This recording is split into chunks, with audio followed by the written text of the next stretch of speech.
A igreja de Deus vai florescendo, a igreja de Deus vai crescendo. E nesse pensamento, nessa ideia de crescimento, o apóstolo Paulo mais uma vez chama a atenção ao fato de que esse crescimento não se dá porque o líder é absolutamente capaz, porque as ovelhas são absolutamente produtivas. Esse crescimento se dá porque Deus o opera, porque Deus o realiza. Versículo 7 de capítulo 3, eles fazendo aí argumentando sobre as divisões naquela igreja, um ser de Paulo, outro ser de Apolo. No versículo 7 ele diz: nem é o que planta alguma coisa, nem é o que colhe,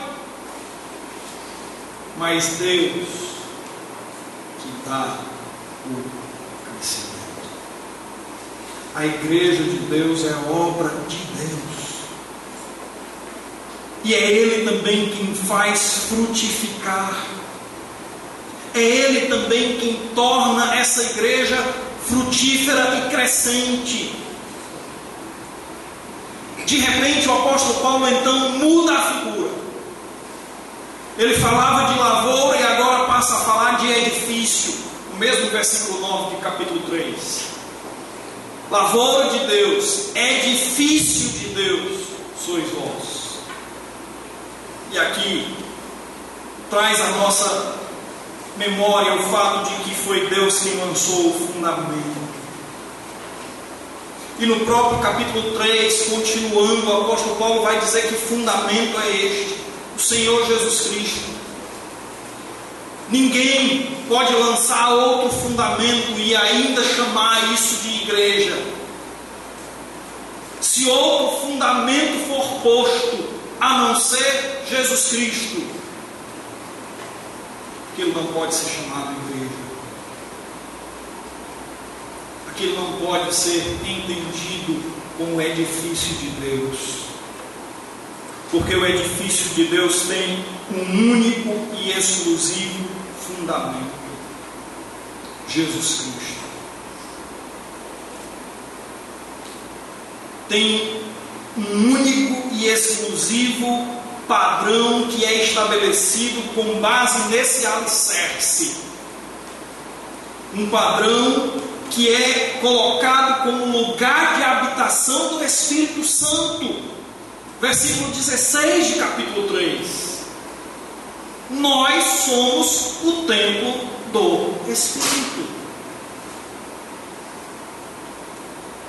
De modo que, irmãos, não há sabedoria se nós não soubermos que somos a igreja de Deus. Esse conhecimento, esse reconhecimento faz com que a gente possa então colocar a nossa vida dentro desses moldes, possa colocar a nossa vida dentro deste padrão estabelecido. Podemos então viver de uma forma totalmente direcionada àquilo que Deus intencionou, uma vez que Ele constituiu todas as coisas conforme o seu desejo, para a sua glória, como o apóstolo Paulo, escrevendo aos Efésios, colocou. Capítulo 1 é interessante quando você lê aquela passagem em Efésios capítulo 1. Preste atenção em como Deus tem agido em nossa vida. E aqui pensando no Deus Trino, Deus Pai, agindo, elegendo, chamando a igreja à salvação, o Filho redimindo, pagando o preço, o Espírito selando, garantindo a efetividade dessa obra, começo e fim. para a glória do seu nome.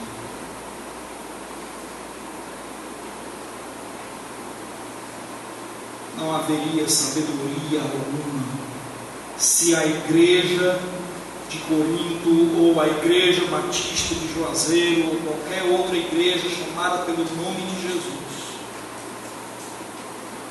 não pare e olhe a si mesma, não como igreja de fulano ou de ciclano, mas como igreja de Deus.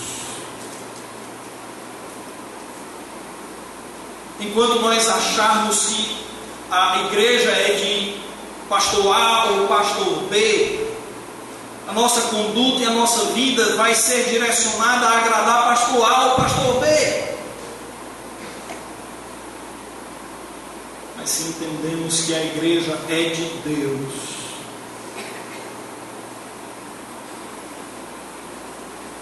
entenderemos que a nossa vida precisa ser conduzida para agradar exclusivamente a pessoa de Deus. Certa vez Jesus contou uma parábola de um homem que havia arrendado um terreno, saído, e quando era mais ou menos a época da colheita, mandou servos para pegar a sua parte. Obviamente, a aplicação ou interpretação daquela parábola vai numa direção, tratando de Israel e envolvendo Israel e como eles estavam respondendo aos mensageiros de Deus. Eu queria trazer e aplicar um pouco para nós. De uma certa forma, irmãos, nós temos recebido o privilégio, como povo, onde Deus tem exercido a sua vontade, de sermos chamados de a igreja do Deus vivo. Um dia, Deus vai vir para receber os frutos.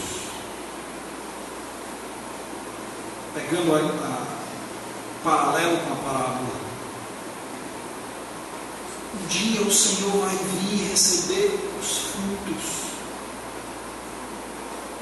Será que nós vamos olhar os seus mensageiros, olhar tudo aquilo que Deus tem feito como sendo algo a ser excluído, algo a ser desprezado, algo a ser eliminado, da mesma forma como aqueles homens na parábola fizeram? E quando é que nós fazemos isso? Fazemos isso sempre que nós olhamos a igreja de Deus como sendo algo medíocre, algo simplesmente como assuntos de homens, e não levamos a sério o que significa fazer parte da igreja do Senhor. Irmãos, a nossa sabedoria está vinculada a quem nós somos. Não seremos sábios se nós não soubermos quem nós somos. O apóstolo Paulo até aqui tem mostrado que nós somos servos dependentes, que nós somos a igreja de Cristo, mas mostra também que esta igreja é uma igreja santa. Somos uma igreja santa. Continuação do versículo 3 aí. Aos santificados em Cristo Jesus. Aqui, meus irmãos, o apóstolo Paulo fala de uma santificação posicional. Note que ele fala dessa santificação aqui em dois elementos: santificados em Cristo Jesus e depois chamados para ser santos. Essa primeira parte apresenta uma santidade posicional. Para que nós entendamos, é importante que nós lembremos como nós estávamos antes de Jesus Cristo entrar na nossa vida. Por conta de Adão, Adão nos lançou posicionalmente a condição de filhos da desobediência. Efésios capítulo 2, versículo 3. Éramos por natureza filhos da desobediência. Agora, em Cristo Jesus, nós passamos a um novo status. E note que até o termo está vinculado a Cristo. Aos santificados em Cristo. Estamos posicionados no Senhor Jesus. Assumimos agora a posição que esse status nos dá. Não mais filhos da desobediência. Agora, nas palavras do apóstolo Pedro, somos filhos da obediência. Não mais destinados, fadados ao inferno de fogo, mas agora já estamos sentados nos lugares celestiais em Cristo Jesus. Mais uma vez citando Efésios capítulo 2, agora versículo 6. Já não mais condenados, agora somos salvos. Romanos 8:1, lembram o que diz? Já nenhuma condenação há para aqueles que estão em Cristo Jesus. A nossa posição hoje é de santidade, mas ele continua.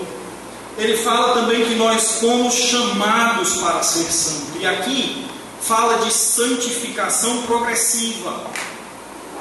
Aqui não é mais a ideia de posição que nós temos em Jesus, mas a ideia de o que essa posição tem que gerar em nós. O que essa posição tem que nos levar a fazer, tem que nos levar a viver. Essa posição que temos em Cristo tem que nos levar à ação. Lembram 2 Coríntios capítulo 5, verso 17? Se alguém está em Cristo, nova criatura é. O que é que passou? As coisas velhas, as coisas antigas. Então, essa velha natureza que nós tínhamos, essa inclinação a constantemente obedecer ao pecado, a viver no pecado, a estar dedicando-se a agradar ao pecado, isso passou. Agora tudo se fez novo. Precisamos deixar de lado as coisas que eram naturais à velha natureza e nos revestir de tudo aquilo que diz respeito, que faz parte dessa nova vida. E isso, irmãos, é prática de vida cristã. E isso, irmãos, é agora começando a fazer com que estes elementos que nós fomos destacando aqui sobre quem nós somos, começa a ser traduzido na prática, no nosso dia a dia. Quem nós somos? Somos servos dependentes? Então a gente vai viver na dependência de Deus. Somos a igreja de Deus? Então vamos viver para agradar a Deus. Somos santos? Então nós vamos andar em santidade. Nesse ponto começa a haver muito mais transparente aqui os elementos práticos.